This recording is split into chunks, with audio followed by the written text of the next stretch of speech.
الرجيم بسم الله الرحمن الرحيم السلام عليكم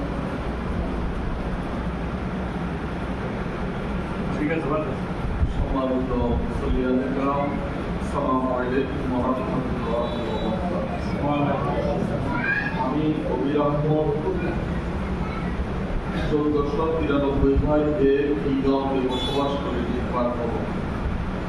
বাংলাদেশ জামাত ইসলামী আগামী জাতীয় সংসদ নির্বাচনে ঢাকা ৯ আসনে তথা মুক্তা সবুজবাদ গ্রাম আমাকে মনোনয়ন দিয়েছে। আমি আপনাদের সকলের দোয়া সমর্থন সহযোগিতা কামনা করি। সম্মানিত মুসলিয়ান کرام, আমরা যারা এখানে উপস্থিত আছি আমাদের সকলের সৃষ্টিকর্তা আল্লাহ রাব্বুল আলামিন, এই আসমান এই জমিন আল্লাহ রাব্বুল আলামিন সৃষ্টি করেছেন তথা 18,000 মাখলুকাতের সৃষ্টিকর্তা হচ্ছেন আল্লাহ রাব্বুল আলামিন। আল্লাহ রাব্বুল আলামিন মানব জাতিকে পরিচালনার জন্য আল কোরআনকে নাযিল করেছেন। পবিত্র কালামে হাকিমে আল্লাহ রাব্বুল আলামিন ঘোষণা করেছেন, ইনিল হুকমু ইল্লা লিল্লাহ, সৃষ্টি যার আইন চলবে, সৃষ্টি যার বিধান চলবে। আমাদের এই মসজিদে আলহামদুলিল্লাহ আল্লাহ রাব্বুল আলামিনের বিধান একজন আছে, যার কারণে মসজিদের কোনো প্রকারের কোনো বিশৃঙ্খলা নাই। ইমাম সাহেব যখন মসজিদে যায় সকল মুসল্লির মসজিদে যায়, ইমাম সাহেব যখন সেজদাতে যান সকল মুসল্লি সেজদায় যান। মসজিদ থেকে বের হওয়ার পর আমাদের যে সমাজ, দেশ, রাষ্ট্র, সেখানে আল্লাহর আইন, সৃষ্টিকর্তার বিধান রাষ্ট্রীয়ভাবে কার্যকর নাই, যার কারণে সেখানে নানা ধরনের সমস্যা বিশৃঙ্খলা লেগে আছে। আল্লাহ রাব্বুল আলামিন যুগে যুগে এই মানব জাতিকে সুষ্ঠুভাবে পরিচালনা করার জন্য এই আল্লাহ বিধানকে রাষ্ট্রীয়ভাবে কার্যকর করার জন্য নবী এবং রাসূল প্রেরণ করেছেন। রাসূলুল্লাহ সাল্লাল্লাহু আলাইহি সাল্লামকে প্রেরণের উদ্দেশ্য হিসেবে আল্লাহ রাব্বুল আলামিন বলেছেন, হুয়াল্লাযী আরসালা রাসূলাহু বিল হুদা ওয়া দীনিল হক লিইয়ুযহিরাহু আলা দীনি কুল্লিহি ওয়ালাউ কারিহাল মুশরিকুন। তিনি সেই সত্তা যিনি তার রাসূলকে হেদায়েত এবং সত্য দ্বীন সহকারে পাঠিয়েছেন, যাতে করে সকল প্রকার জীবন ব্যবস্থার উপরে ইসলামকে বিজয়ী করা যায়। রাসূলুল্লাহ সাল্লাল্লাহু আলাইহি ওয়াসাল্লাম তার জীবন দশাতে মদিনায় একটি ইসলামী রাষ্ট্র প্রতিষ্ঠা করেছেন।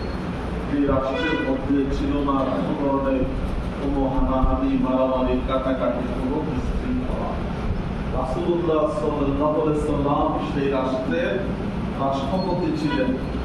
রাসূলুল্লাহ সাল্লাল্লাহু আলাইহি ওয়াসাল্লাম সেই রাষ্ট্রকে আজকে একবিংশ শতাব্দীর এই যুগে এসেও সকল রাষ্ট্রনায়কেরা এই কথা স্বীকার করতে বাধ্য হয়েছে যে রাসূলুল্লাহ সাল্লাল্লাহু আলাইহি ওয়াসাল্লামের সেই যুগটি ছিল সোনালী যুগ।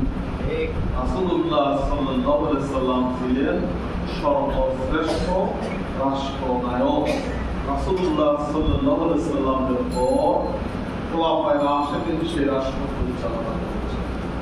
খোলাফায়ে রাশিদিনের পর সাহাবায়ে আজমাইন, পরবর্তীতে তাবেঈনেরা, এরপরে রাজতন্ত্রের পর হচ্ছে স্বৈরতন্ত্র, যেটা এখন চলছে আমাদের দেশে।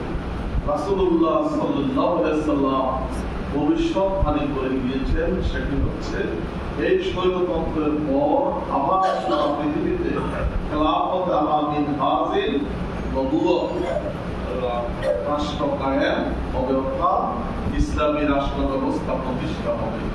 সম্মানিত মুসলিয়ান کرام, আমাদের এই বাংলাদেশ স্বাধীন হয়েছে আজকে 54 বছর। এর মধ্যে অনেক সরকারের পরিবর্তন হয়েছে।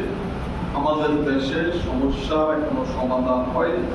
আমাদের এই দেশের সমস্যার সমাধান করতে হলে প্রয়োজন হচ্ছে আল্লাহর এই জমিনে ইসলামী রাষ্ট্র ব্যবস্থা প্রতিষ্ঠা করা। অর্থাৎ কোরআনী শাসন প্রতিষ্ঠা করা। কোরআনী শাসন প্রতিষ্ঠিত হলেই আমাদের দেশের সকল মানুষের সুখ, শান্তি, সমৃদ্ধি ফিরে আসবে।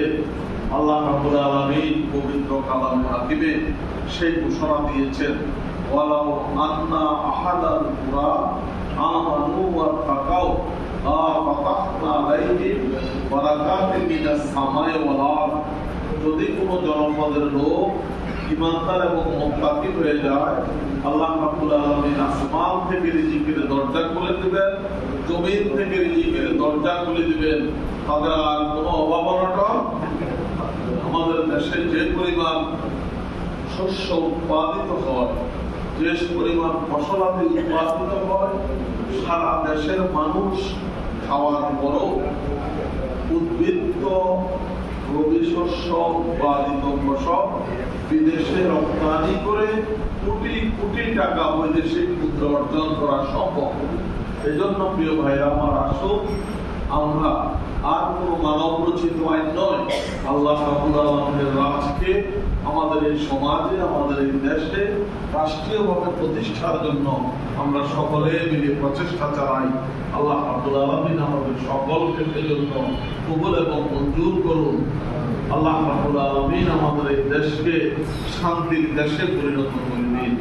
আপনাদের সকলের প্রতি এই উদাত্ত আহ্বান জানিয়ে আমার কথা শেষ করছি। আপনাদের সকলকে আন্তরিক ধন্যবাদ এবং মুবারকবাদ।